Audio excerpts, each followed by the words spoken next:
Everyone expected her to plead the Duke for mercy. Instead, he was the one left speechless. The doors of the great hall swung open with a crash that echoed off the marble columns, and Elena Whitmore was pushed forward by two guards before she even understood what was happening. Her hands were still stained with thread and wax from the gown she had been stitching only minutes earlier. Now she stood in the center of a room filled with lords, ladies, and servants, all staring at her as if she were already guilty. "There she is," someone whispered near the back, "the thief." Elena's heart pounded, but her face remained still. She had done nothing wrong. She had spent the entire morning bent over silk and lace in the sewing room, measuring, cutting, adjusting hems for the ball gown of Lady Margaret Ashcombe, the Duke's cousin. She had not left the room once.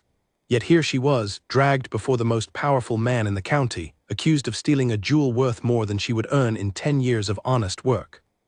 Duke Alastair Blackwood sat on a raised chair at the far end of the hall, his expression carved from stone. He was known throughout the region for his sharp judgment and his unwillingness to forgive mistakes, whether they belonged to servants or to noblemen. His dark eyes moved over Elena slowly, taking in her simple dress, her calloused fingers, the steady way she held her chin despite the crowd pressing in around her. "You were alone in the room where the sapphire was kept," he said, his voice cutting through the murmurs like a blade. "The stone vanished sometime this morning. You were the only person with access to that chamber besides the household staff who have served this family for 20 years. Explain yourself." The room fell silent, waiting for her to fall to her knees, waiting for her to weep, to beg, to offer excuses the way every accused servant before her had done. It was expected. It was tradition. A commoner accused by a duke did not argue. A commoner accused by a duke pleaded for mercy and hoped for the smallest kindness. Elena did not kneel. She lifted her chin a fraction higher and met his eyes without flinching. "I did not take your jewel, your grace. I have no reason to lie, and I have nothing to gain from theft that would surely end with my arrest within the hour. I would ask instead that you show me proof before you condemn me in front of your entire household." A gasp rippled through the crowd. Somewhere behind her, a woman covered her mouth in shock. No one spoke to the Duke this way. No one dared to challenge him, least of all a seamstress with no title, no family name of importance, and no protection beyond her own 2 hands. For a moment, Alastair said nothing. His fingers, which had been resting against the arm of his chair, went still. He had expected tears. He had expected the usual desperate promises, the frantic denials mixed with pleading, the kind of performance he had seen 100 times before from people trying to save themselves. Instead, the young woman standing before him spoke with the calm certainty of someone who had truth on her side, or who was simply too proud to show fear. He studied her more closely now. There was no trembling in her hands, no wavering in her voice, only a quiet, steady defiance that unsettled him more than any tears could have. "You dare to question me," he finally said, though the sharpness in his tone had lost some of its edge. "I dare to ask for fairness," Elena replied. "If I am guilty, then punish me as you see fit. But if you condemn an innocent woman without evidence, the fault will not lie with me, it will lie with you." The words hung in the air like a challenge no one in that hall had ever heard spoken aloud. Lady Priscilla Hargrove, seated near the front in a gown the color of dark wine, watched the exchange with narrowed eyes. Her fingers tightened around her fan, though her expression remained carefully composed. She alone in that room seemed to understand exactly what was happening, and exactly how dangerous it was for her. Alastair rose slowly from his chair. The room seemed to hold its breath as he stepped down and walked toward Elena, his boots echoing against the polished floor. He stopped only a few feet away from her, close enough that she could see the flicker of uncertainty behind his stern expression. "You realize," he said quietly, "that if I find evidence against you, there will be no leniency, no second chances." "I understand," Elena said, "and I also understand that if you find no evidence, you owe me an apology in front of everyone who has already decided I am guilty." A few nervous laughs broke out among the servants standing near the walls, quickly silenced by stern looks from the household staff. Alastair's jaw tightened, but something in his eyes had changed. It was no longer simple anger. It was something closer to curiosity, and perhaps, though he would never have admitted it in that moment, a flicker of respect. "Take her to the West Chamber," he ordered the guards. "She will remain there under watch until this matter is resolved. No one is to harm her, no one is to threaten her. Is that understood?" The guards exchanged confused glances. This was not how these situations usually ended.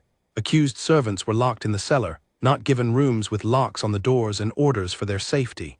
But no one questioned the Duke, and within moments Alina was being led away, the eyes of the entire hall following her until she disappeared through the side corridor. As the crowd began to disperse, whispering among themselves about what they had just witnessed, Lady Priscilla remained seated, her fan now perfectly still in her lap. She watched the Duke return to his chair, his brow furrowed in thought, his gaze fixed on nothing in particular. She had expected this to be over quickly.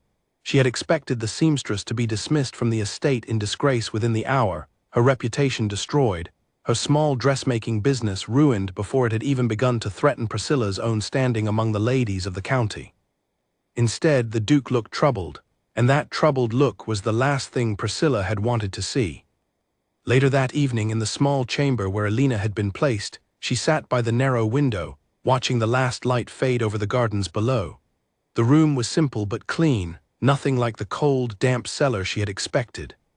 A guard stood outside her door, but he had not spoken a harsh word to her, and a servant had even brought her a plate of bread and cheese without being asked. She thought about the moment she had stood before the Duke, the way the entire room had waited for her to break down. She had wanted to. Somewhere beneath her calm exterior, fear had been clawing at her chest the entire time. But she had learned long ago, after her father's death left her and her younger sister with nothing but debts and a small cottage on the edge of town, that begging rarely changed anything. People who held power respected strength far more than they respected tears. And even if it did not save her, at least she would not lose the last thing she truly owned, her dignity. A soft knock came at the door, different from the guard's usual check. When it opened, Alina expected another servant with more food, or perhaps someone sent to question her further. Instead, she found herself looking at the Duke himself, standing alone in the doorway, his expression unreadable in the dim candlelight. "I did not come to interrogate you again," he said before she could speak. "I came because I wanted to understand why you spoke to me the way you did today. No one has done that in years, not since my father died and left me this title." Alina rose slowly from her seat by the window, uncertain of how to respond to a Duke standing in her doorway looking, for the first time since she had met him, almost hesitant. "I spoke honestly, Your Grace, that is all. I have nothing to hide, so I have nothing to fear from honesty." "Most people fear consequences more than they value honesty," he said, stepping into the room but leaving the door open behind him, a small gesture of propriety that did not go unnoticed. "You did not seem to fear either." "I fear plenty," Alina admitted, surprising herself with the honesty of her own words. "I fear losing my sister's trust in me. I fear losing the only work that keeps food on our table. I fear being punished for something I did not do, but I refuse to let fear make me smaller than I am." Alistair studied her for a long moment, the candlelight flickering shadows across his face. He had spent years surrounded by people who told him exactly what he wanted to hear, who bowed and flattered and agreed with every decision he made, terrified of losing his favor. He had grown so accustomed to that kind of company that he had almost forgotten what it felt like to speak with someone who simply told the truth, regardless of the cost. "The investigation will continue tomorrow," he said finally. "I have ordered every member of the household staff to be questioned, and I have sent for the jeweler who examined the sapphire last month to determine exactly how it was secured and who else might have known where it was kept." "Thank you," Alina said quietly, and she meant it. "Do not thank me yet," Alistair replied, turning toward the door. "I have not decided anything. I am simply choosing not to decide anything without proof, which is more than most men in my position would offer you." He left without another word, and Alina stood alone in the quiet room, listening to his footsteps fade down the corridor. She did not know what tomorrow would bring, whether the truth would be uncovered or buried, whether she would walk free or face a punishment she did not deserve. But for the first time since the guards had dragged her into that hall, she allowed herself a small breath of hope. Somewhere else in the estate, in a chamber far grander than the one Alina occupied, Lady Priscilla Hargrove sat before her mirror, removing her jewelry piece by piece with hands that were not quite steady. A small wooden box sat open on her dressing table, and inside it, wrapped in a scrap of dark cloth, sat a sapphire that gleamed even in the low candlelight. She had not expected the Duke to hesitate. She had not expected the seamstress to refuse to break. And now, with an investigation set to begin in the morning, Priscilla understood that her plan, which had seemed so simple only a day before, was about to become far more complicated than she had ever intended. She closed the box slowly and hid it beneath a stack of folded shawls in the bottom drawer of her dresser, her mind already racing to find a way to make certain that no one, especially not the Duke, ever discovered what she had done. Morning arrived with a pale gray light spreading across the estate, and by the time the sun had fully risen, the great hall had already been transformed into something resembling a courtroom. Long tables had been arranged near the front, and the household staff stood in a nervous line along the wall, waiting to be called forward one by one. Elena sat on a wooden bench near the side of the room, her hands folded in her lap, watching as the investigation she had requested finally began to unfold. Duke Alastair Blackwood sat at the center table, flanked by his steward, a thin, sharp-eyed man named Edmund Foster, and a jeweler who had traveled from the city that very morning at the Duke's urgent request. The jeweler, an elderly man with spectacles perched on the end of his nose, examined a small velvet case that had once held the missing sapphire. The clasp on this case, the jeweler said, holding it up for everyone to see, was not broken by force. It was opened with a key, or with considerable skill in picking a lock that was not particularly complicated to begin with. A murmur passed through the gathered staff. Elena leaned forward slightly, listening carefully. If the case had been opened with a key, that meant only a small number of people could have been responsible, since very few had access to the chamber where the jewels were kept. Who held keys to the jewelry chamber? Alastair asked, his voice carrying easily across the silent hall. Edmund Foster consulted a small ledger in his hands. Myself, Your Grace, Mrs. Winters, the head housekeeper, and yourself, of course. And no one else, Alastair confirmed. No one else was given a key, Edmund said carefully. However, it is possible that a key could have been borrowed or copied without permission. Elena's mind worked quickly as she listened. If only 3 people held keys, and the Duke himself was clearly not a suspect in his own investigation, then either Edmund or Mrs. Winters had allowed access to someone else, whether knowingly or not. She thought back to the morning of the theft, trying to remember every detail of who had passed through the corridors near the sewing room. Your Grace, she said, rising from her seat, drawing every eye in the room toward her. May I ask a question? Alastair's gaze settled on her, and for a brief moment, something almost like amusement flickered across his features before it was replaced by his usual composed expression. Go on. The sewing room where I worked that morning is 2 doors down from the jewelry chamber, Elena said. I did not leave the room, but I did notice someone pass by in the corridor while I was measuring the hem of Lady Ashcombe's gown. I did not think much of it at the time, but perhaps it is relevant now. Who did you see? Alastair asked, leaning forward. Elena hesitated, aware that every person in the room was now staring at her, waiting for her answer. She had not wanted to accuse anyone directly without being certain, but the truth was the truth, and she had promised herself she would not hide behind uncertainty the way others might expect her to. I saw Lady Priscilla Hargrove, she said finally. She was walking quickly, and she seemed startled when she noticed me through the open door of the sewing room. I assumed she was simply passing through on her way to visit Lady Ashcombe, since the 2 of them are often together. A sharp intake of breath came from somewhere near the front of the hall. Lady Priscilla, who had been seated near the window with an expression of bored disinterest, suddenly sat up straighter, her fan snapping shut in her lap. How dare you, she said, her voice rising with indignation.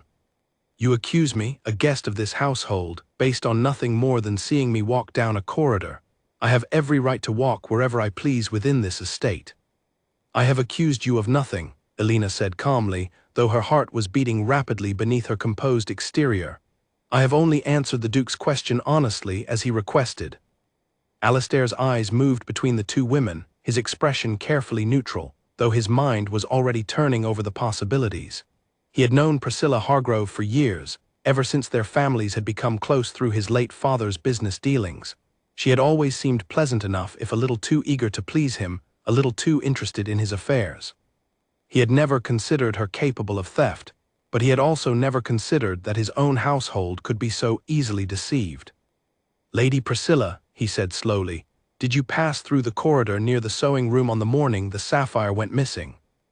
I do not recall every corridor I passed through in a single day, Priscilla replied, her chin lifting defensively. This estate is enormous, Your Grace. I could have walked past a dozen rooms without giving it a second thought. That is not an answer, Alistair said. Priscilla's composure flickered for just a moment before she recovered it, forcing a light laugh that did not quite reach her eyes. Very well, perhaps I did walk past the sewing room. I was looking for Lady Ashcombe to discuss the arrangements for the evening's dinner. Surely that is not a crime. No, Alistony said, it is not a crime to walk through a corridor, but it does place you closer to the jewelry chamber than any other guest in this household on the morning in question. The room buzzed with quiet conversation as the implications settled over everyone present. Elena remained standing, watching the exchange carefully, aware that she had just shifted the entire direction of the investigation, though she was equally aware that suspicion alone was not proof. She had not seen Priscilla enter the jewelry chamber. She had only seen her in the corridor, which was not enough to condemn anyone. Mrs. Winters, the head housekeeper, was called forward next, a stout woman with kind eyes and a nervous habit of twisting her apron in her hands whenever she felt uncertain. She confirmed that she had locked the jewelry chamber that morning as she always did, and that her key had remained on her person the entire day, never once out of her sight. "And your key, Edmund?" Alistony asked, turning to his steward. Edmund's face paled slightly. "I keep it in my desk drawer, Your Grace, when I am not using it. It would have been there that morning, as it always is." "Was your desk locked?" A long pause followed before Edmund answered, "No, Your Grace, I did not think it necessary. No one has ever tampered with my belongings before." Alistony's expression darkened, though he said nothing further on the matter, choosing instead to have the desk examined later in private.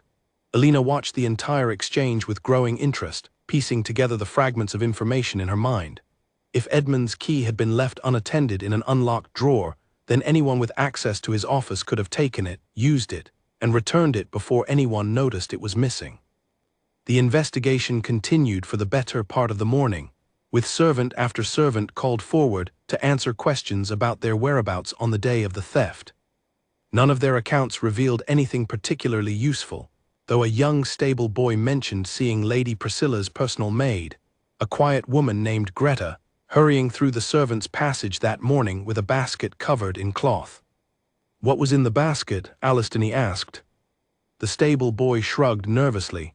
"I could not say, Your Grace. I did not think to look. It is not my place to question the guest servants." Greta was called forward next, and unlike the confident, indignant tone Priscilla had used, the young maid's hands trembled visibly as she stood before the Duke. Elena noticed the way Greta's eyes flickered toward Priscilla before she spoke, as if seeking permission or perhaps fearing punishment for whatever she might say. "I was simply carrying laundry that morning, Your Grace," Greta said, her voice barely above a whisper. "Nothing more." Laundry in a covered basket, moving quickly through the servants' passage rather than the main corridor where the laundry room is located? Alistony asked, his tone sharp enough to make Greta flinch. I do not recall the exact path I took, Your Grace. I was in a hurry." Elena watched the young maid carefully, noting the way her fingers gripped the fabric of her apron, the way her breathing had quickened, the way she refused to meet anyone's eyes directly except for that brief, fearful glance toward Priscilla. Something about the maid's behavior did not sit right, though Elena could not yet determine exactly what it meant.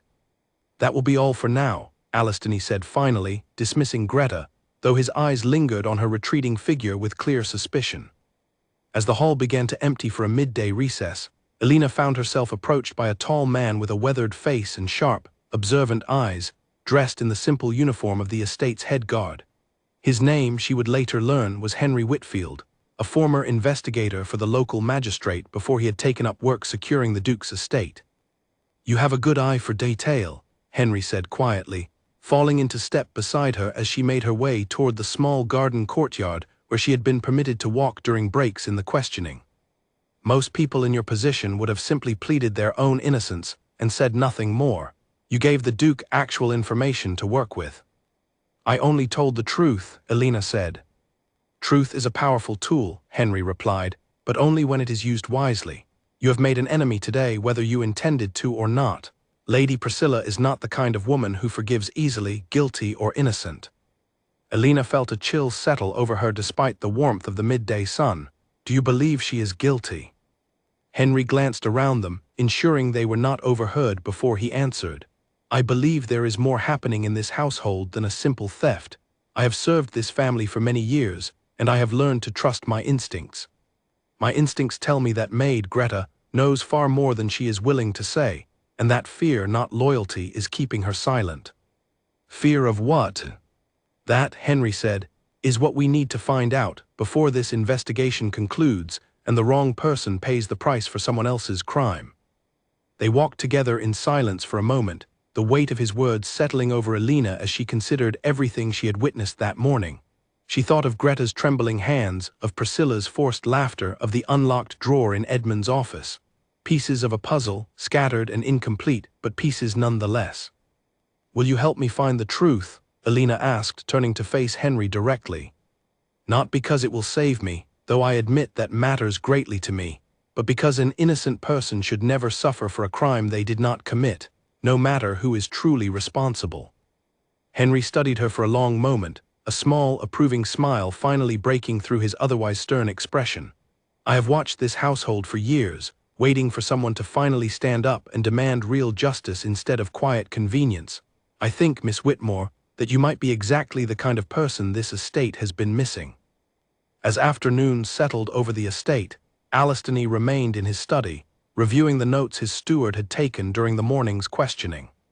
He found his thoughts returning again and again to Alina's calm, steady voice, to the way she had offered information without hesitation despite the risk it carried for herself. He had spent years believing that strength meant never showing weakness, never admitting uncertainty. Yet here was a woman with far less power than himself, showing more courage in a single morning than most of his own household staff had shown in years of service. He was still lost in thought when a soft knock came at his study door, and Edmund entered, his expression troubled. "Your Grace," Edmund said, "I have finished examining my desk as you requested. The lock on the drawer, though I told you I did not use one, does in fact show signs of having been forced open at some point, and then closed again carefully to hide the damage." Alistony's expression hardened. Someone wanted us to believe the drawer had simply been left unlocked. "It would appear so, Your Grace." "Then someone within this household is far more calculating than a simple opportunist," Alistony said, rising from his desk and moving toward the window, staring out at the darkening sky.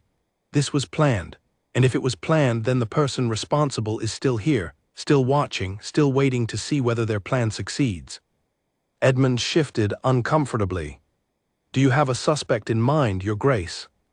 Alistony did not answer immediately, his mind returning to the image of Priscilla's tightly clenched fan, the flicker of fear in Greta's eyes, the careful way both women had avoided direct answers throughout the morning's questioning. "I have suspicions," he said finally, "but suspicions are not proof, and I will not repeat this morning's mistake by accusing someone without evidence. We continue the investigation tomorrow, and Edmund, have someone watch Lady Priscilla's chambers discreetly tonight. I want to know if she leaves her room and where she goes if she does." "Yes, Your Grace." As night fell over the estate, Alina sat once again by the window of her small chamber, thinking over everything she had learned that day.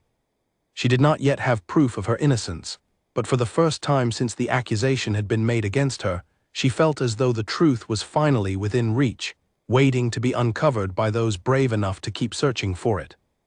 Rain began to fall sometime after midnight, tapping softly against the windows of the great estate, but inside the servants' quarters, no one was sleeping soundly.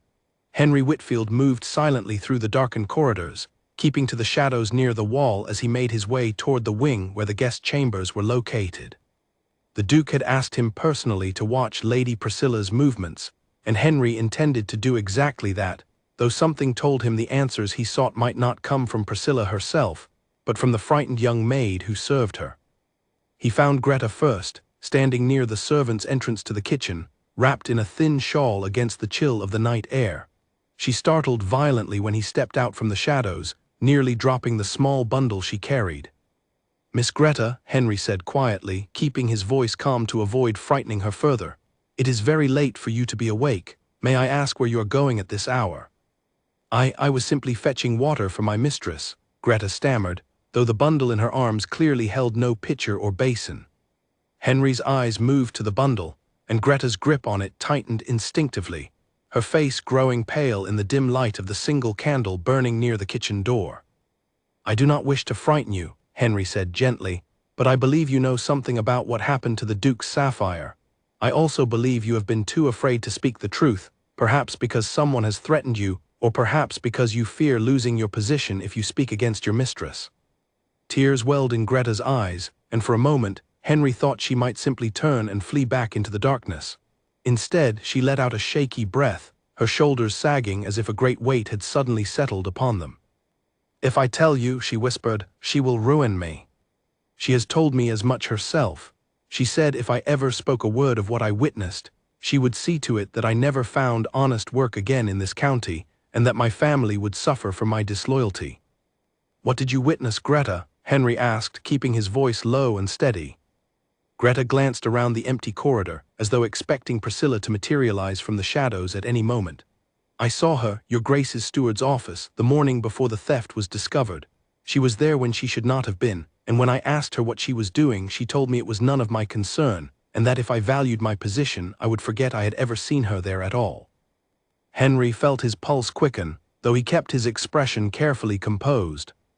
"Did you see what she was doing inside the office?" "No," Greta admitted. "I only saw her leaving, closing the door behind her quickly as though she did not wish to be noticed. I did not think much of it at the time. Lady Priscilla often visits various parts of the estate uninvited. It did not seem strange enough to report." "And the basket you carry now," Henry said, nodding toward the bundle still clutched in her arms. "What is inside it?" Greta hesitated for a long moment before slowly unwrapping the cloth, revealing a small collection of letters, tied together with a faded ribbon. "She asked me to burn these in the kitchen fire tonight while the household slept. She said they were simply old correspondence she no longer needed, but she seemed desperate when she gave them to me. Frightened, almost, though I have never seen her frightened of anything before." Henry took the letters carefully from Greta's trembling hands, his mind racing with possibilities. "You have done the right thing tonight, Greta, by trusting me with this. I promise you no harm will come to you for speaking honestly. The Duke protects those who serve the truth, not those who threaten it." Greta nodded, though uncertainty still lingered in her tear-filled eyes. "What will happen to me if she learns I gave these to you?" "She will not learn it from me," Henry said firmly. "And by morning, I suspect Lady Priscilla will have far greater troubles to occupy her thoughts than punishing a frightened maid." Henry made his way immediately to the Duke's study, finding Alistony still awake, seated behind his desk with a single candle burning low beside a stack of untouched papers. The Duke looked up sharply as Henry entered, closing the door quietly behind him. "You have found something," Alistony said, rising from his chair. It was not a question. "I have found several things, Your Grace," Henry replied, placing the bundle of letters carefully on the desk. "Lady Priscilla's own maid witnessed her leaving Edmund's office on the very morning we now know his desk was tampered with. Greta was also instructed to burn these letters tonight, in secret, before anyone could discover them." Alistony's hands moved quickly to untie the faded ribbon, and as he unfolded the first letter, his expression shifted from cautious curiosity to something far darker. The handwriting was unmistakably Priscilla's own, and the contents left little room for doubt about her intentions. "She writes here," Alistony said slowly, reading aloud, "of her frustration that Alina Whitmore has begun receiving commissions from several noble families who once relied exclusively on Priscilla's own dressmaker. She calls her a threat to be dealt with before she rises any further in status among the ton." Henry leaned forward, reading over the Duke's shoulder as more letters revealed a pattern of growing resentment, jealousy, and calculated planning that stretched back several weeks before the theft had even occurred. In one letter, addressed to a cousin in the city, Priscilla had written openly about her intention to remove Alina from favor by any means necessary, though she had not yet specified exactly how she intended to accomplish this at the time of writing. "This is not proof of the theft itself," Alistony said finally, setting the letters down with a heavy sigh. "It proves motive, and it proves she was in a position to access the key, but it does not prove she took the sapphire, nor does it prove where the stone is now." "Then we must find the stone itself," Henry said. "If she still holds it, she will not risk moving it now, not with an active investigation underway. She will keep it hidden somewhere close, somewhere she believes no one would think to search." Alistony's jaw tightened as he considered their options. A search of a guest's private chambers without solid proof could create a scandal that would embarrass his household regardless of whether Priscilla was ultimately guilty or innocent. Noble families did not take kindly to having their integrity questioned, even when questioned rightfully, and Priscilla's family held considerable influence within the county. "We cannot search her chambers without cause," Alistony said. "Not directly, not yet. We need something more concrete, something that will withstand scrutiny even from her own family should this matter become public." "Then perhaps," Henry suggested carefully, "we allow her to believe she is safe for now. If she believes the investigation has stalled, she may grow careless. People who believe themselves unwatched often make mistakes they would never make under close observation." Alistony considered this for a long moment before nodding slowly. "Very well. Tomorrow I will announce that the investigation has reached a difficult point, that no further evidence has been found, and that Miss Whitmore remains our primary suspect pending further inquiry. It will not be pleasant for her, but if it draws Lady Priscilla into carelessness, it may be our best path toward the truth." "Does Miss Whitmore know of these letters?" Henry asked. "Not yet," Alistony said, "and she must not know, not until we are certain our plan will work. If she believes herself safe, her reactions may not seem convincing enough to fool Priscilla into lowering her guard." Henry frowned slightly at this. "That seems a difficult burden to place upon her, Your Grace, after everything she has already endured." "I am aware," Alistony said quietly, and for a moment something like genuine regret passed across his features. "But if this plan succeeds, her innocence will be proven beyond any doubt, and the true culprit will finally face justice. I believe she would accept this burden willingly, if it meant clearing her name for certain rather than leaving even the smallest shadow of doubt behind." The following morning, Alistony called the household together once more, though this time the mood in the great hall felt different, heavier somehow, as though everyone sensed that something significant had shifted overnight without understanding exactly what. Elena sat in her usual place near the side of the room, watching the Duke carefully as he addressed the gathered staff. "Despite our efforts," Alistony announced, his voice carrying the practiced weight of a man delivering difficult news, "the investigation has not yet produced definitive proof regarding the theft of the sapphire. Miss Whitmore remains under suspicion, and she will continue to be confined to her chamber until further evidence can be gathered." Elena felt her stomach drop despite herself, even though some part of her had expected this outcome, given how uncertain everything had seemed the previous day. She kept her expression as steady as possible, refusing to let the disappointment show too clearly on her face, though it took every ounce of her remaining composure to do so. Across the hall, seated near the front with her usual air of practiced elegance, Lady Priscilla allowed herself the smallest, most carefully concealed smile. The investigation had stalled exactly as she had hoped it would.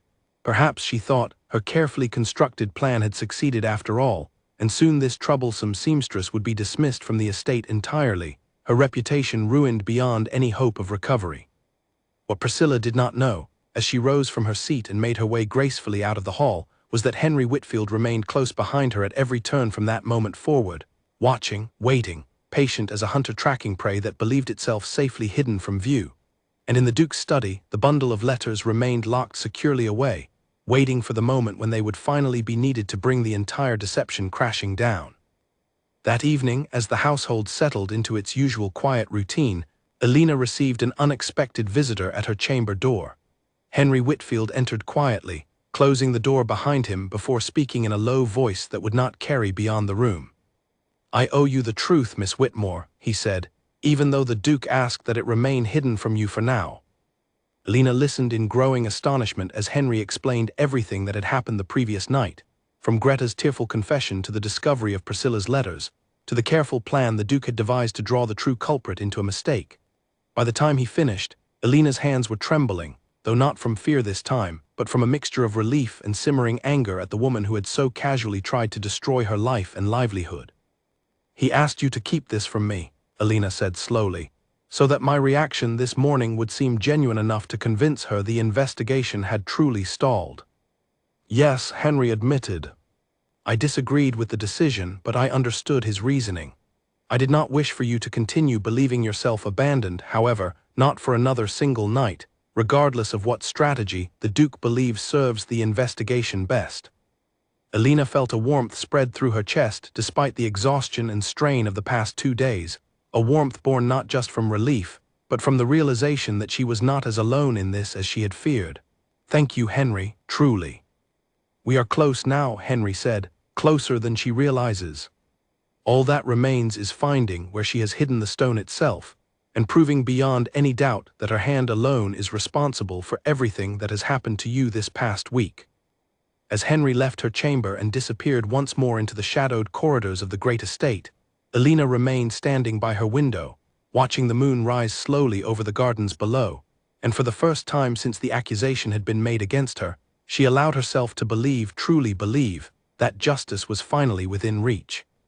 3 days passed with agonizing slowness, and throughout the estate, an uneasy calm settled over everyone who knew of the ongoing investigation, though only a select few understood the true nature of the plan unfolding beneath the surface of daily routine. Elena remained confined to her chamber during the day, permitted only brief walks in the garden under careful watch, while Alistany maintained his public appearance of frustration and uncertainty regarding the case. Behind closed doors, however, the Duke's study had become a quiet center of careful strategy. Henry reported each evening on Lady Priscilla's movements, though thus far she had done nothing to reveal the location of the missing sapphire. She remained composed, gracious even, playing the role of an unbothered guest so convincingly that Alistany occasionally found himself doubting the evidence sitting locked in his desk drawer.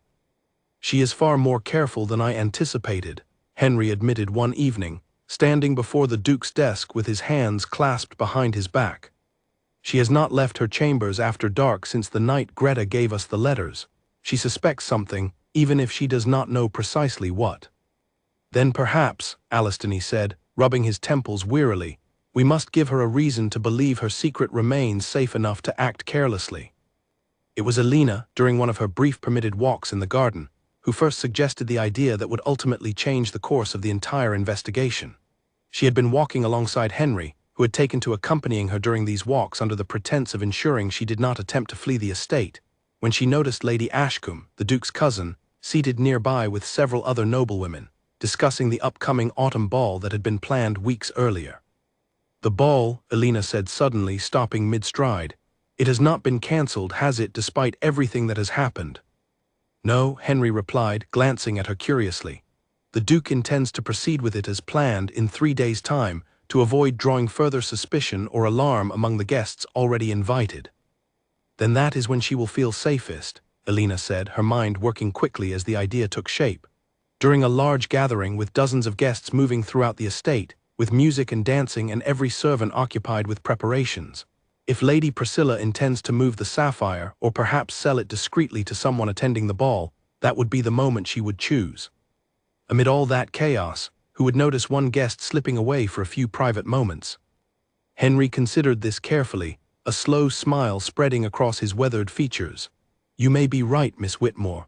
A gathering of that size would provide exactly the kind of cover she needs to act without drawing attention to herself." That evening, Henry relayed Elena's theory to the Duke, who listened with growing interest, his earlier frustration finally giving way to renewed determination. "If she plans to use the ball as an opportunity, then we must be prepared to watch every corner of this estate that night, without appearing to watch anything at all." "I would like to attend the ball, Your Grace," Elena said the following morning, when Alistany visited her chamber personally to discuss the plan taking shape. "Not as a guest, of course, but perhaps in some capacity that would allow me to observe without drawing suspicion." Alistany raised an eyebrow, considering her request. "That would be highly unusual, given the circumstances of your confinement." "I understand," Elena said, "but I know her better now than I did a week ago. I have watched the way she speaks, the way she carries herself when she believes no one important is paying close attention. I may notice something that others would overlook entirely." After a long moment of consideration, Alistany nodded slowly. "Very well. You will assist with the preparations for the gowns being worn that evening, as you were originally hired to do. It will explain your presence without raising unnecessary questions, and it will allow you to move throughout certain areas of the estate more freely than you have been permitted these past several days." The day of the ball arrived with a flurry of activity throughout the estate, servants rushing between rooms carrying flowers, polished silverware, and freshly pressed linens, while musicians began arriving in the late afternoon to prepare their instruments in the grand ballroom.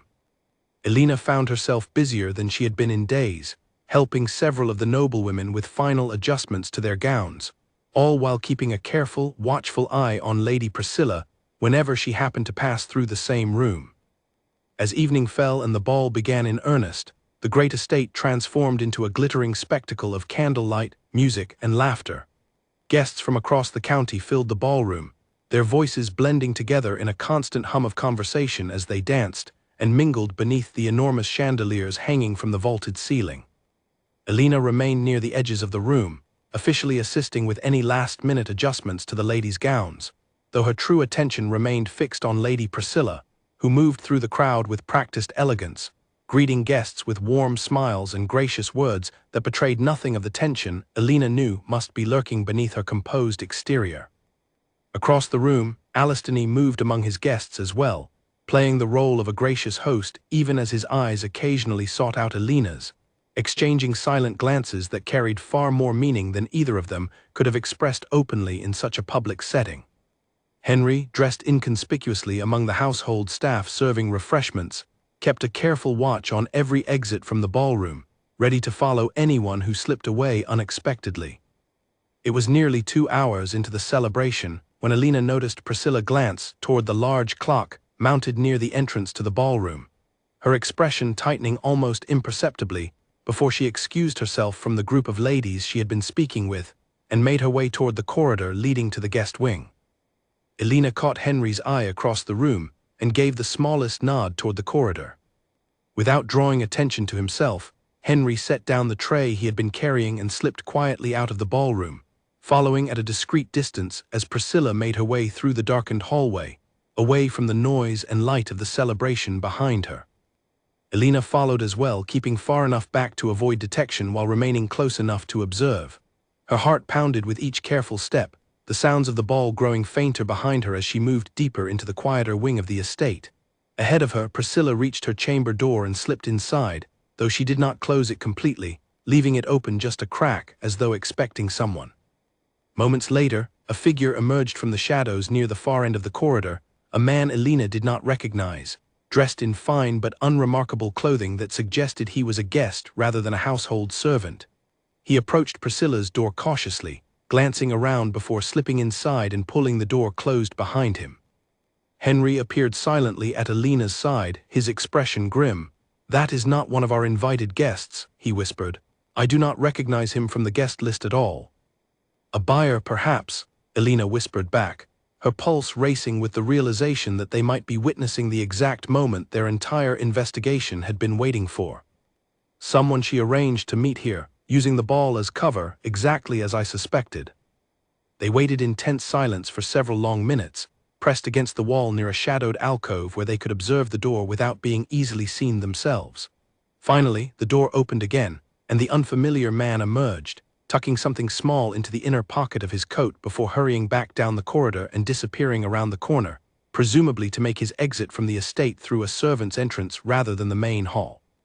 "We must stop him," Elena said urgently, but Henry placed a steadying hand on her arm. "Not yet," he said quietly. "If we stop him now, without the Duke present, without proper witnesses, Priscilla will simply claim ignorance, and we will have lost our chance to catch her with undeniable proof. Let him go for now. I have already memorized his description, and I know these grounds well enough to have him found and questioned before he leaves the county entirely." Henry moved quickly but quietly to alert 2 guards stationed near the estate's main gate, describing the man in careful detail and instructing them to detain him under any reasonable pretext before he could depart. Meanwhile, Elena made her way back toward the ballroom, finding Alistany near the refreshment table and pulling him aside with as much discretion as the crowded room allowed. "She met with someone," Elena said quietly, once they had found a private corner away from curious ears. "A man I did not recognize in her chambers only minutes ago. Henry believes he may have been carrying the sapphire when he left." Alistany's expression hardened instantly, all traces of his earlier hosting warmth replaced by cold, focused determination. "Where is he now?" "Henry has sent guards to intercept him before he leaves the grounds." Without another word, Alistany made his way through the crowd with practiced calm, careful not to alarm his guests, though his pace quickened considerably once he reached the corridor leading toward the estate's main entrance. Elena followed close behind, her heart pounding with anticipation as they approached the front gates.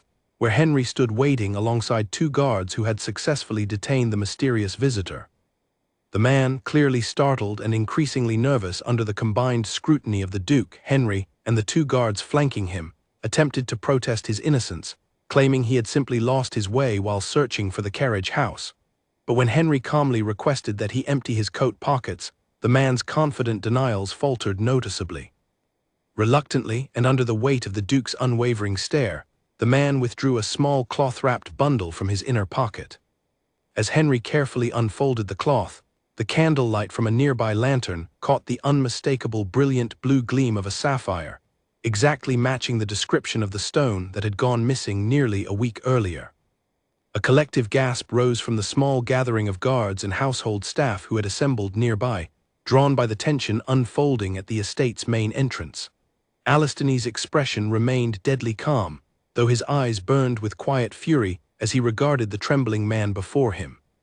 "Explain yourself," Alistony said, his voice low and dangerous, "or I promise you the magistrate will hear of this before the night is through." The man's resistance crumbled almost immediately under the weight of the Duke's authority and the undeniable evidence held in Henry's steady hands.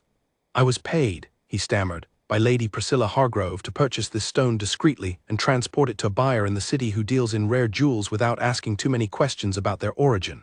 I swear, Your Grace, I knew nothing of any theft. I believed I was simply completing a private transaction, nothing more." Alistony turned slowly toward the ballroom, where the sounds of music and laughter continued, unaware of the drama unfolding just beyond its walls. "Then it seems," he said quietly, "that it is time Lady Priscilla answered for her actions in front of every guest who witnessed her cast suspicion upon an innocent woman." Alina felt a rush of vindication mixed with lingering disbelief as she watched Alistony turn back toward the estate, his jaw set with grim determination, ready at last to expose the truth that had nearly cost her everything she held dear. The walk back toward the ballroom felt longer than any distance Alina had ever traveled, though in truth it took only a few minutes.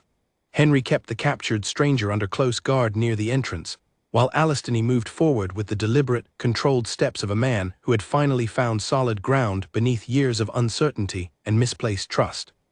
Alina walked beside him, uncertain whether she was meant to follow, but unwilling to remain behind after everything that had led to this moment. "You do not have to be present for this," Alistony said quietly as they approached the grand doors of the ballroom, the music and laughter growing louder with every step. "What is about to happen will not be pleasant, and you have already endured more than enough these past several days." "I have earned the right to see this through to its end," Alina replied, her voice steady despite the nervous energy coursing through her. "I would like to stand there when the truth is finally spoken aloud, in front of everyone who once believed me guilty." Alistony studied her for a brief moment, something unreadable passing behind his dark eyes, before he nodded once and continued forward. Together they entered the ballroom, and though the music continued for a few more measures, a noticeable shift rippled through the crowd as guests began to notice the Duke's return, his expression carrying none of the polished hospitality he had displayed throughout the evening. He raised a hand, and gradually the musicians fell silent, their final notes trailing off awkwardly as the entire room turned to face him. Confused murmurs spread through the gathered guests, uncertain what could have interrupted such a joyous occasion so abruptly. "Forgive the interruption," Alistony said, his voice carrying easily across the now silent ballroom, though there was nothing apologetic in his tone. "But a matter of grave importance has come to light this evening, one that concerns the honor of this household and the wrongful accusation cast upon an innocent woman standing among us tonight." Alina felt every eye in the room shift toward her, though she kept her chin lifted, refusing to shrink beneath the weight of their collective attention as she had refused to do so many days earlier when first brought before the Duke in accusation rather than vindication. Lady Priscilla, standing near the center of the room in a stunning gown of deep emerald silk, felt her stomach twist into a cold knot of dread as she watched the Duke's gaze settle upon her with unmistakable purpose. She forced her expression to remain composed, though her fingers tightened around the stem of the wine glass she held, her knuckles turning pale. "Approximately 1 week ago," Alistony continued, "a rare sapphire went missing from this estate, and suspicion fell upon Miss Alina Whitmore, who had been working within these walls that very morning. Despite the absence of any real evidence against her, She was confined and questioned extensively, while the true culprit remained free to continue their deception, believing themselves clever enough to escape detection entirely. A wave of uneasy whispers spread through the crowd, guests exchanging confused glances as they tried to understand exactly where this sudden proclamation was heading. Priscilla's friends and acquaintances, seated nearby, glanced toward her with growing curiosity, sensing that something significant was about to unfold. This evening, Alistony continued, his eyes never leaving Priscilla's increasingly pale face, the true thief attempted to complete their scheme, believing the chaos and celebration of this very ball would provide the perfect cover for finalizing a transaction with a buyer arranged in advance. Unfortunately for them, their plan has been thoroughly uncovered. He gestured toward the entrance, where Henry now appeared, escorting the captured stranger into the ballroom, the recovered sapphire held visibly in his outstretched hand for all to see. A collective gasp rippled through the assembled guests as the truth of the situation began to crystallize before them. "This man," Alistony said, "has confessed to receiving payment from Lady Priscilla Hargrove in exchange for transporting this stolen sapphire to a buyer in the city discreetly, away from prying eyes. He was intercepted this very evening, only moments after leaving Lady Priscilla's private chambers." Every eye in the room now turned fully toward Priscilla, whose carefully maintained composure finally began to crack beneath the weight of undeniable public scrutiny. Her wine glass slipped from suddenly trembling fingers, shattering against the polished floor, the sound echoing sharply through the otherwise silent ballroom. "This is absurd," Priscilla managed to say, though her voice lacked the confident authority it usually carried. "I have no idea what this man speaks of. Perhaps he is simply attempting to shift blame away from himself by involving my name in whatever scheme he has been running."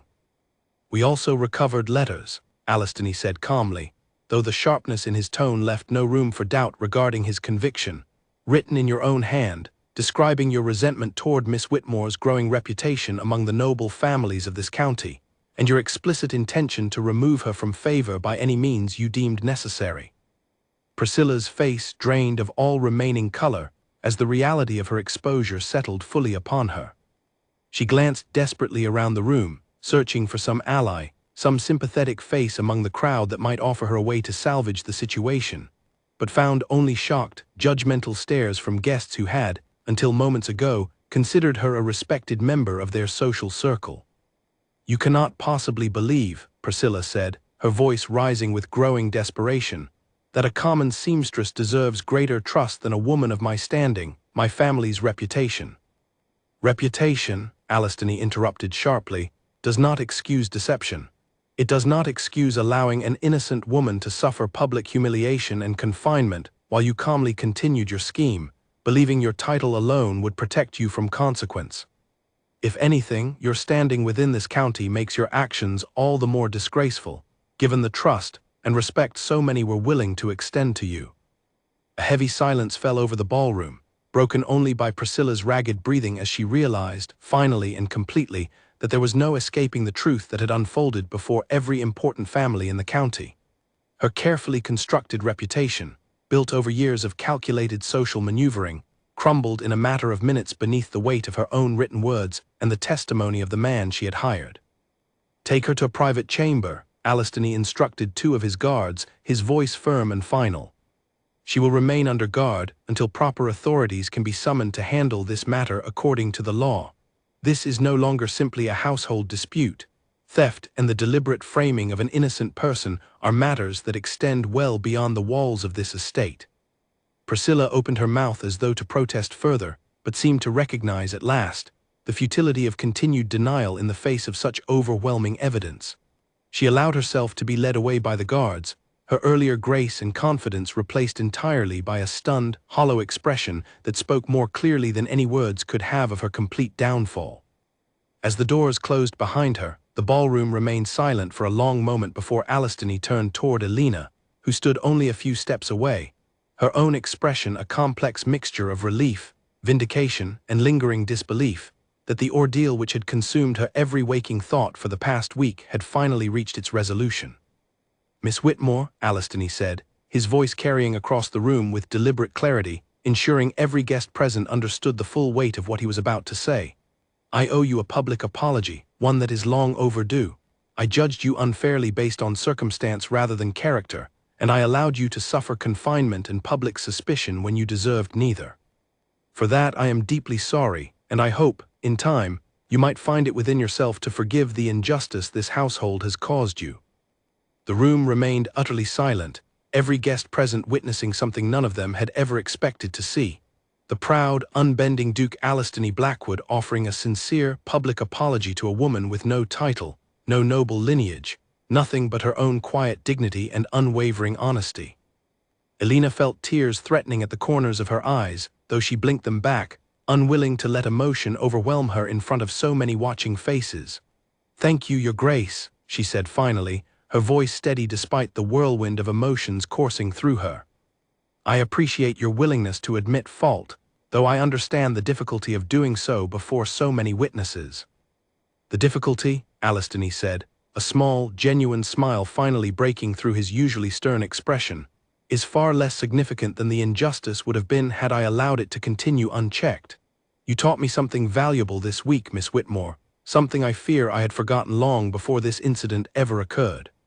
Truth and integrity matter far more than status or title, and I am grateful, genuinely grateful, that you refused to compromise either, even when everyone expected you to simply beg for mercy rather than demand justice."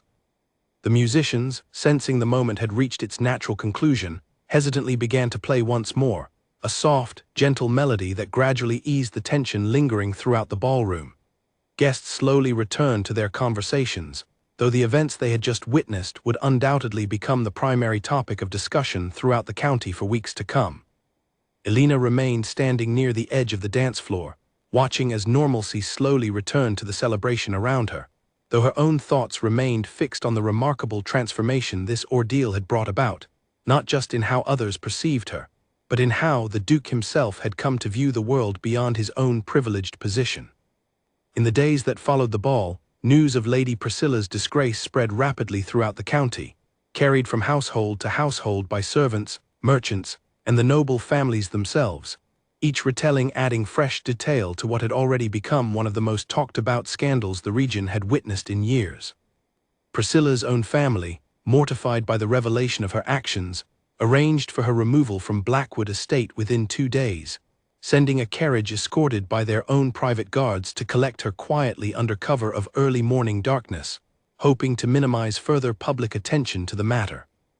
The magistrate arrived shortly after, taking formal statements from Alistony, Henry, Elena, and Greta, whose earlier fear had finally given way to relief now that the truth had come fully into the light.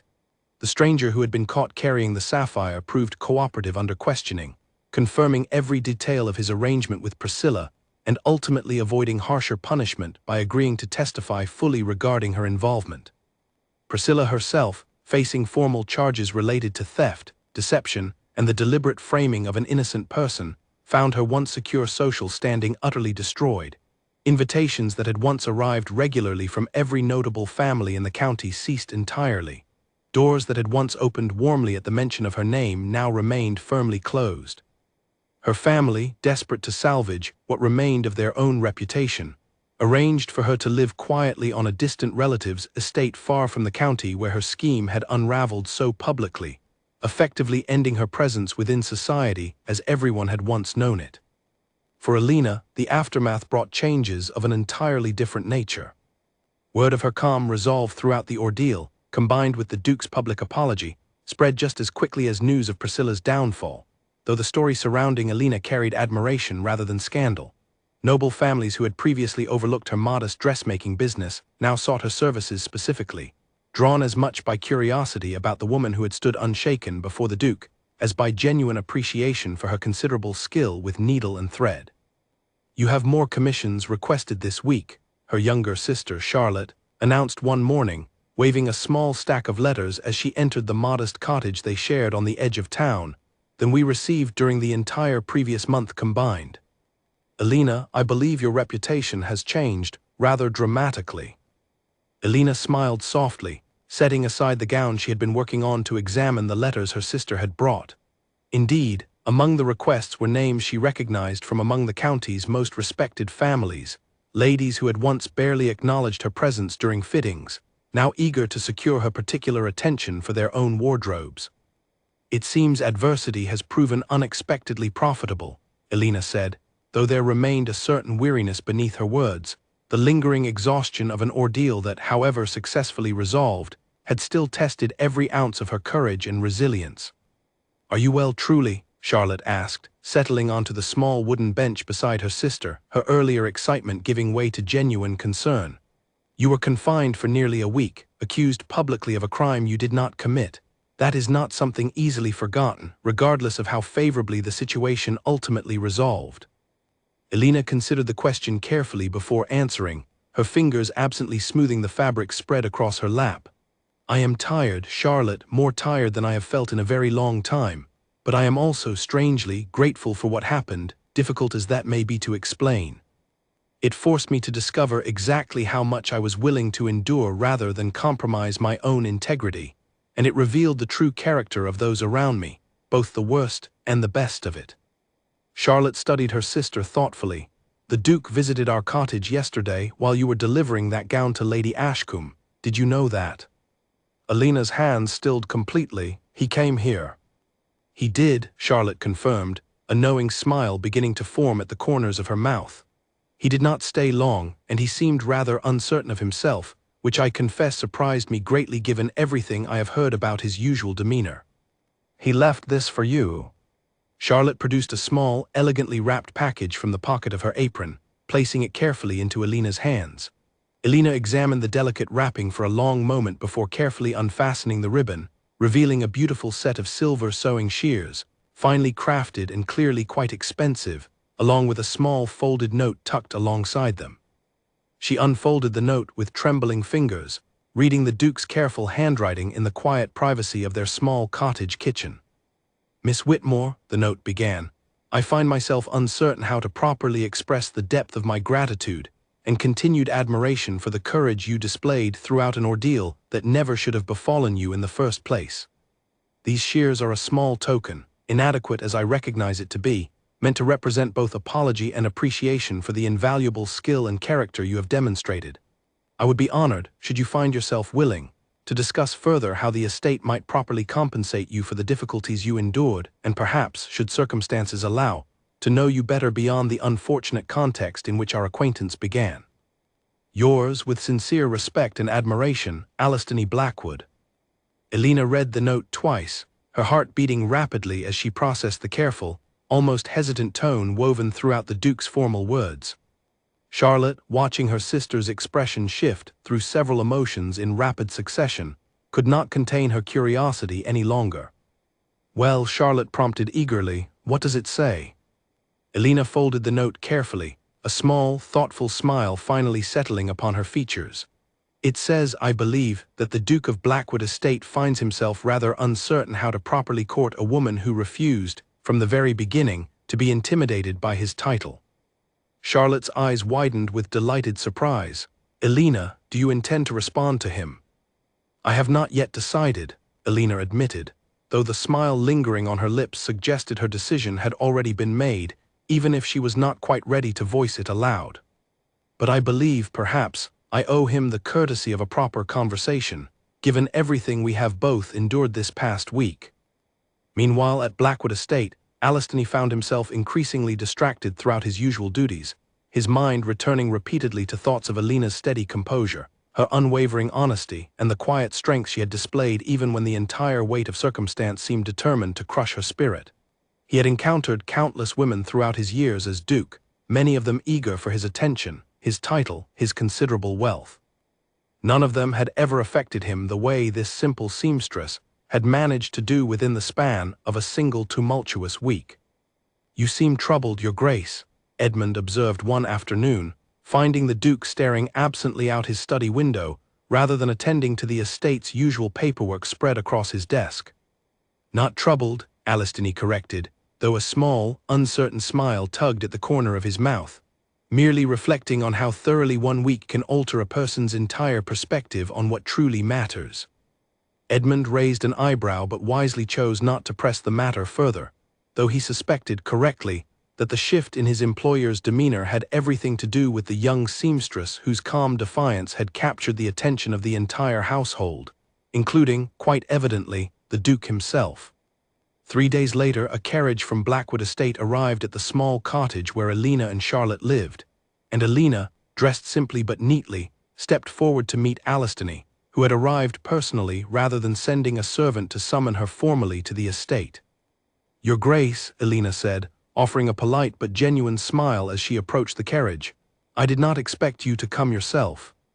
I found myself unwilling to wait any longer for a proper response to my letter," Alistony admitted, stepping down from the carriage and standing before her with none of the commanding authority he typically carried within the walls of his own estate.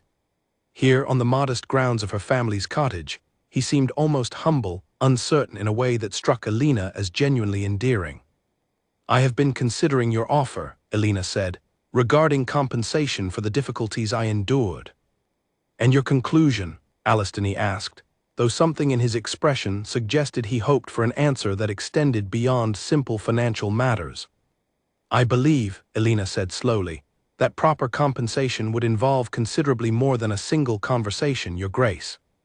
It would require getting to know one another as equals, without the weight of title or circumstance standing between us, before either of us decides what, if anything, our acquaintance should become."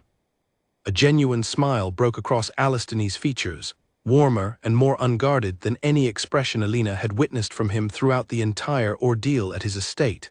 "I believe, Miss Whitmore, that I would like nothing more than exactly that."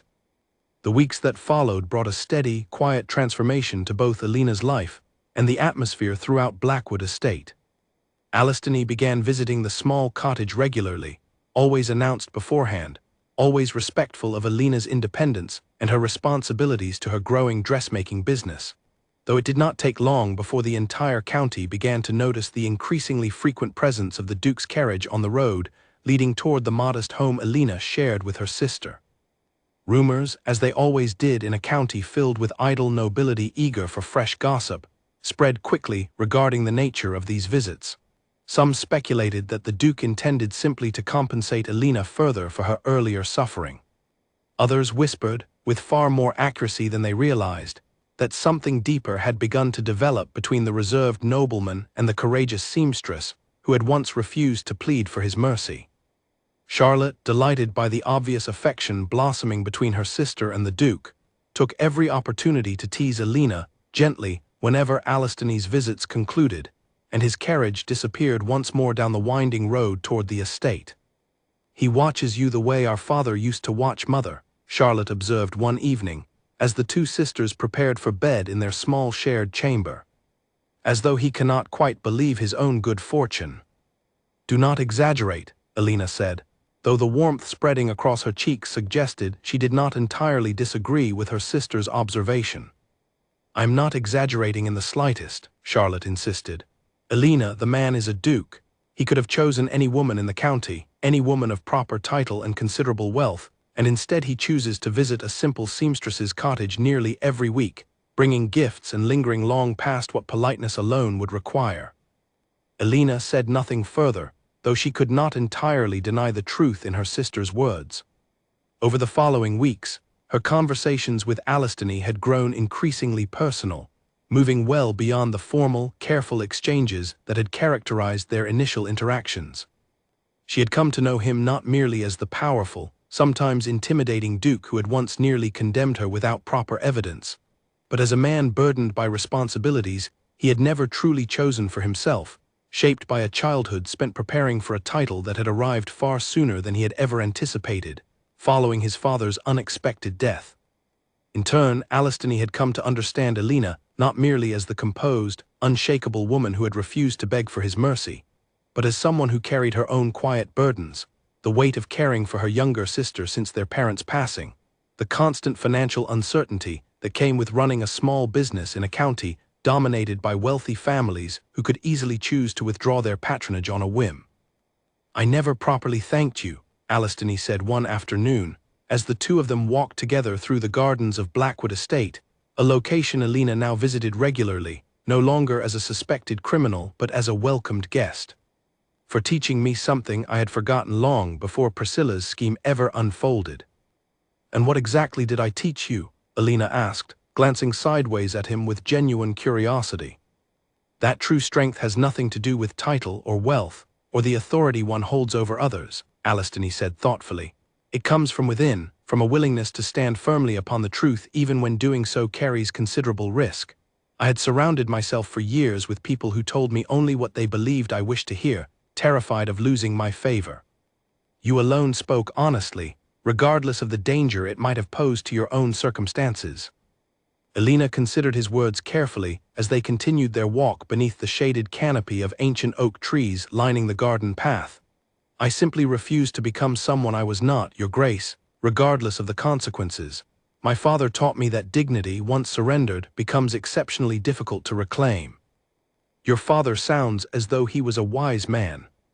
He was, Elena said softly, a note of gentle sadness coloring her words. I only wish he had lived long enough to see how things eventually turned out. Alistony stopped walking, turning to face her fully beneath the dappled shade of the garden path. I believe he would have been immensely proud of you, Elena, for everything you endured and everything you accomplished despite it. It was the first time he had addressed her simply by her given name, without the formal title she had grown accustomed to hearing throughout their earlier interactions. Elena felt her breath catch slightly at the intimacy carried within that single small word, and she found herself unable to look away from the sincerity evident in his dark eyes. Alistony, she said softly, testing his own name upon her lips for the very first time, and watching as something warm and genuine flickered across his features in response. Word of their growing closeness eventually reached every corner of the county, and while some noble families, accustomed to rigid social hierarchies, expressed quiet disapproval at the notion of a duke courting a common seamstress, far more found themselves genuinely charmed by the story that had already become something of local legend, the tale of the seamstress who refused to beg, and the duke who had ultimately been left speechless by her unwavering courage. Even Lady Ashcombe, the duke's cousin, who might once have been expected to object strenuously to such an unconventional match, found herself among Elena's most enthusiastic supporters. You have brought more warmth to this household in the past 2 months, she remarked to Elena during one afternoon visit, than I have witnessed throughout the entirety of Alistony's tenure as duke. Whatever objections others might raise regarding matters of title and status, I care only that my cousin appears genuinely happy for the first time in years. Elena's dressmaking business, meanwhile, continued to flourish beyond anything she could have imagined only a few months earlier. Commissions arrived steadily from noble families throughout the county, and she found herself eventually requiring additional assistance to manage the growing workload, hiring 2 young apprentices to help with the increasing demand for her considerable skill and creativity. Yet despite her growing success and independence, Elena remained careful throughout her developing relationship with Alistony, unwilling to rush toward conclusions that might later prove unwise or premature. She had witnessed firsthand how quickly circumstances could shift, how easily reputation and security could crumble beneath deception and jealousy, and she was determined to build something lasting and genuine rather than something built merely upon the whirlwind excitement of scandal and its dramatic resolution. You seem hesitant, Alistony observed one evening, as they sat together in the estate's private drawing room, a fire crackling gently in the hearth beside them, casting warm light across the comfortable space. Whenever our conversations turn toward the future, I sense a certain reluctance in you that I do not fully understand. Elena considered her response carefully before speaking. I have learned through difficult experience that circumstances can change with startling speed, Alistony. I do not wish to rush toward promises neither of us are truly prepared to keep, simply because the story of our beginning has captured the imagination of an entire county. I want whatever we choose to build together to be built upon genuine understanding, not merely upon the romance others have projected onto our situation. Alistony nodded slowly, clearly considering her words with the same careful thoughtfulness she had come to admire in him throughout their growing acquaintance. That is precisely why I find myself drawn to you so completely, Elena. You refuse to be swept along by circumstance or expectation, even when doing so might prove considerably easier than standing firm in your own convictions. He reached across the small distance separating them, taking her hand gently within his own, his thumb tracing soft, reassuring circles across her calloused fingers, fingers that had spent countless hours creating beautiful garments through nothing but patience, skill, and determination. Take whatever time you require, he said quietly, I have waited this long to find someone who values truth and integrity above all else. I can certainly wait a while longer for you to feel fully confident in whatever future we might choose to build together." Autumn gave way to winter, and throughout the changing seasons, the bond between Alina and Alistany continued to deepen, strengthened not by grand gestures or dramatic declarations, but through countless quiet moments spent learning one another's true character, free from the shadow of scandal that had once defined their earliest interactions. Alina continued managing her flourishing dressmaking business, while Alistany found himself increasingly involved in matters extending beyond his own estate, working alongside local magistrates to reform certain practices that had previously allowed accusations against servants and common workers to proceed without proper investigation or evidence. "Your experience changed how I view justice within this county," Alistany explained one evening, as snow fell gently outside the windows of the drawing room where they had grown accustomed to spending their evenings together. "I have begun working with several other landowners to establish clearer procedures for handling accusations of theft or wrongdoing among household staff, procedures that require actual evidence before punishment is considered, rather than simply accepting the word of whoever holds the most social influence." Alina listened with genuine pride, recognizing in his words a transformation that extended far beyond their personal relationship, a genuine shift in how he approached his responsibilities as a man holding considerable power over the lives of countless people throughout the county. "That is remarkable, Alistany. How many households have already adopted these new procedures?" "Nearly a dozen thus far," he said, "though I hope to see many more follow before the year concludes. It seems only right that something positive should emerge from the difficulty you were forced to endure." Their conversations increasingly turned toward matters beyond their immediate circumstances, discussing books they had each read, philosophies regarding proper governance and fairness, and the various challenges facing the county's less fortunate residents, challenges that Alina understood intimately from her own experience growing up in far more modest circumstances than those Alistany had known throughout his privileged upbringing. Lady Priscilla's formal trial concluded during the early days of winter, resulting in her conviction on charges of theft and deliberate deception, though her family's continued influence ensured she avoided the harshest possible punishment, instead facing permanent banishment from the county and the forfeiture of a significant portion of her personal inheritance as restitution. Greta, whose courage in finally speaking the truth had proven instrumental in uncovering Priscilla's scheme, received a generous position within Blackwood Estate's household staff, along with Alistany's personal assurance that her honesty would always be valued and protected within his household. As winter deepened and the county prepared for the traditional festivities marking the changing of the season, Alistany invited Alina and Charlotte to join him at Blackwood Estate for an extended stay, an invitation that carried unmistakable significance given the formal nature of such arrangements within their society. Alina accepted, understanding fully the implications of such a visit and the conversations that would inevitably need to occur before its conclusion. On a crisp winter evening, as snow blanketed the estate's extensive gardens in soft, glittering white, Alistany led Alina outside despite the cold, wrapping a warm fur cloak around her shoulders before guiding her toward the same garden path where they had shared so many meaningful conversations throughout the preceding months. "I have something I wish to ask you," he said, his breath visible in the cold evening air as they stopped beneath the same ancient oak tree where he had first called her by her given name. Alina felt her heart quicken, though she remained outwardly composed, the same steady calm that had first captured Alistany's attention now serving to steady her own nerves as she waited for him to continue. "I have spent considerable time these past months," Alistany continued, "reflecting on everything that brought us together, the accusation, the investigation, the truth that ultimately emerged despite every obstacle standing in its path. I have come to believe with complete certainty that no circumstance, however difficult, could have brought me to a more fortunate outcome than discovering you, Alina Whitmore, and everything you represent." He withdrew a small velvet box from within his coat, opening it carefully to reveal a delicate ring, simple in its elegance rather than ostentatious, exactly the kind of design Alina herself might have chosen for a garment intended to reflect genuine character rather than mere wealth. "I am asking you," Alistany said, his usually composed voice carrying a slight tremor of genuine nervousness, "to become my wife not because society expects it, not because our story has captured the imagination of an entire county, but because I have never known anyone whose honesty, courage, and genuine kindness matches your own. I would be honored beyond measure if you would agree to share your life with mine." Alina felt tears finally escaping the careful composure she had maintained throughout their entire acquaintance, though these tears carried nothing but overwhelming joy and certainty regarding the decision now before her. "Yes," she said softly, then again with growing confidence, "yes, Alistany, I will marry you."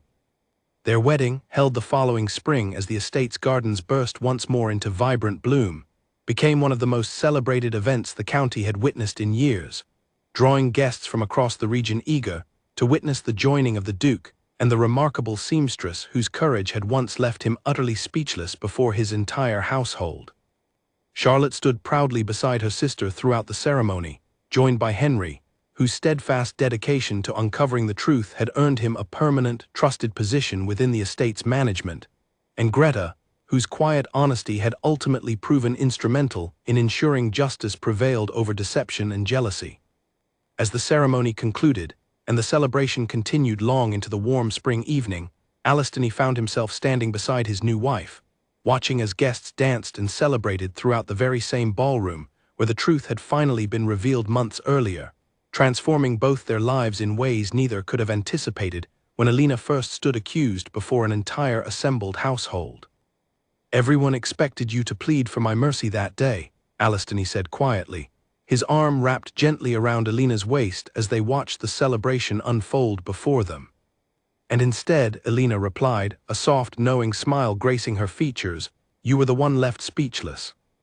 "I remain speechless still," Alistany admitted, pressing a gentle kiss against her temple, "every single day grateful beyond words that fate chose to bring us together through such unlikely circumstances." Together they turned to face their gathered guests, their future stretching before them full of promise, built not upon title or wealth or the expectations of others, but upon genuine truth, mutual respect, and a courage that had refused to bend even when the entire world had expected nothing less than complete surrender. 2 years passed since the wedding that had united Blackwood Estate's household in celebration, and life within its walls had settled into a rhythm neither Alina nor Alistany could have imagined during those tense, early days of accusation and uncertainty.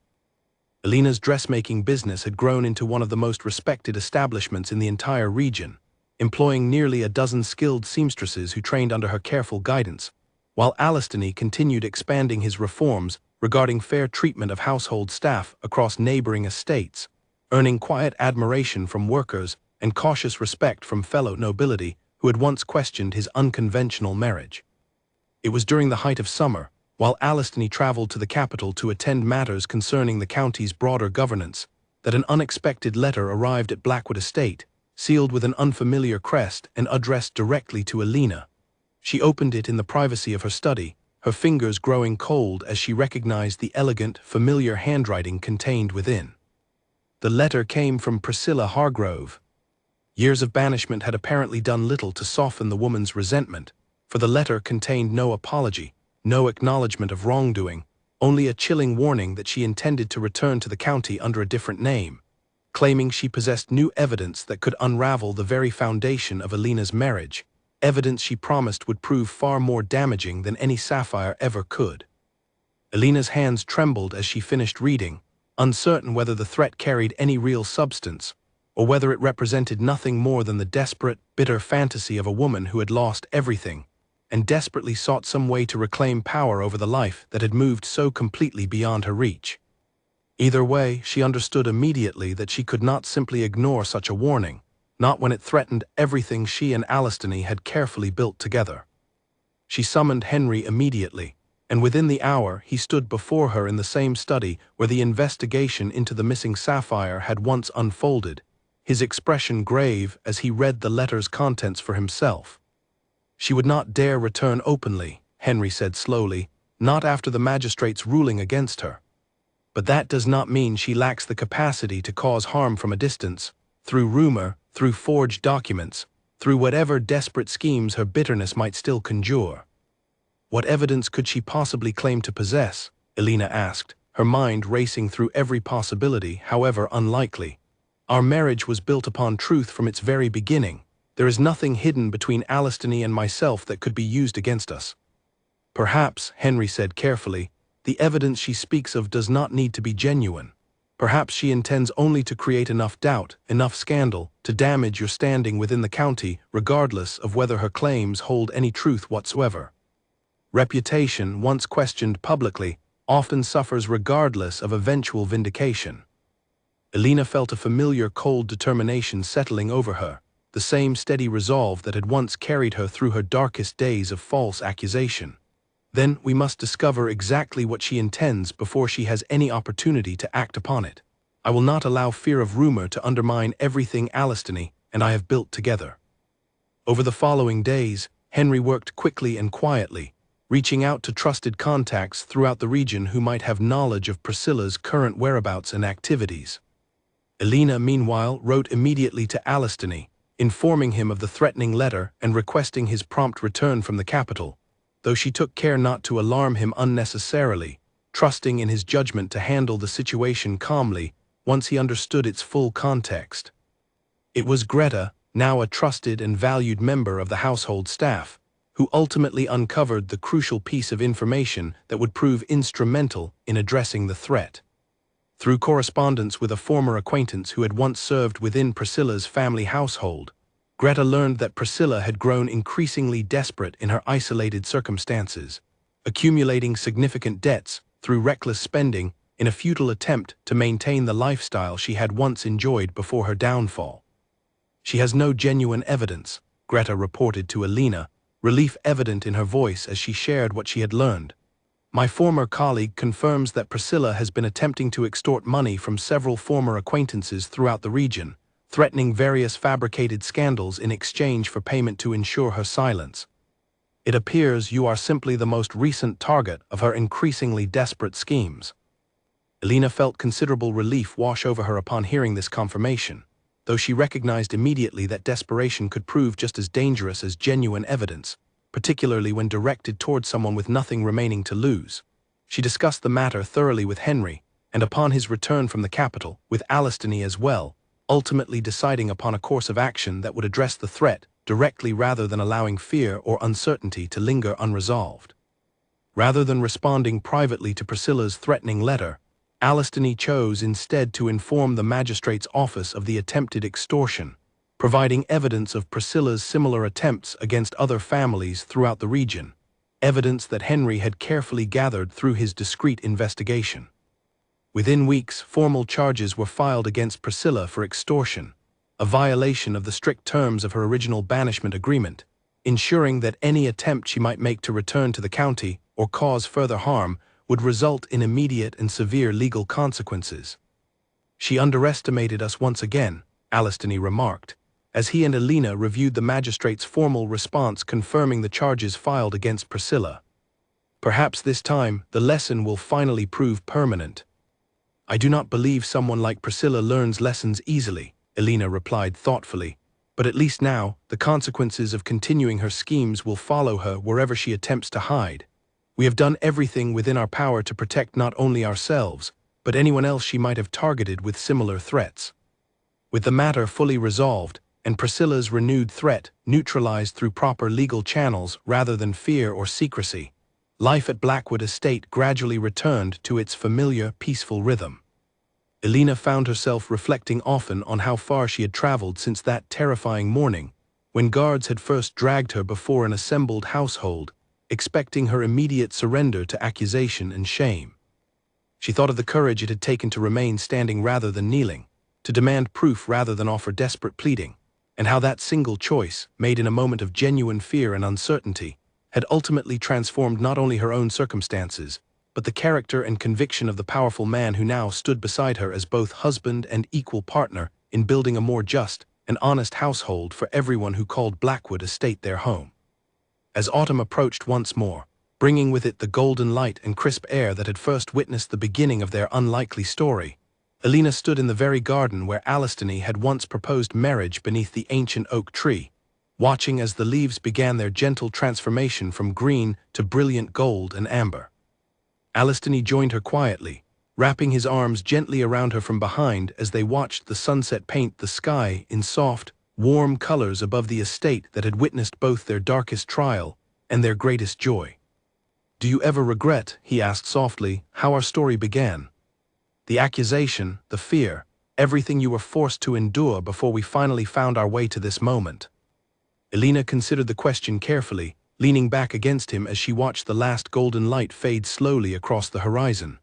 "I regret the pain it caused, certainly, and the injustice I very nearly suffered without cause. But I cannot regret the outcome, Alistany, nor the strength I discovered within myself throughout that difficult trial. Sometimes the most challenging moments reveal exactly who we truly are, and exactly what we are capable of building afterward, if we refuse to let fear or injustice determine our final outcome." "Then I suppose," Alistany said quietly, pressing a gentle kiss against her hair, "we owe a strange debt of gratitude to circumstances that once threatened to tear us apart, for ultimately bringing us together with a foundation far stronger than either of us might have discovered through easier, more conventional means." Together they remained standing beneath the ancient oak tree as evening settled fully over the estate, their story no longer defined by accusation or fear, but by the enduring truth that genuine courage, honesty, and unwavering integrity could transform even the most desperate circumstances into something lasting, meaningful, and profoundly worth cherishing for all the years still waiting to unfold before them.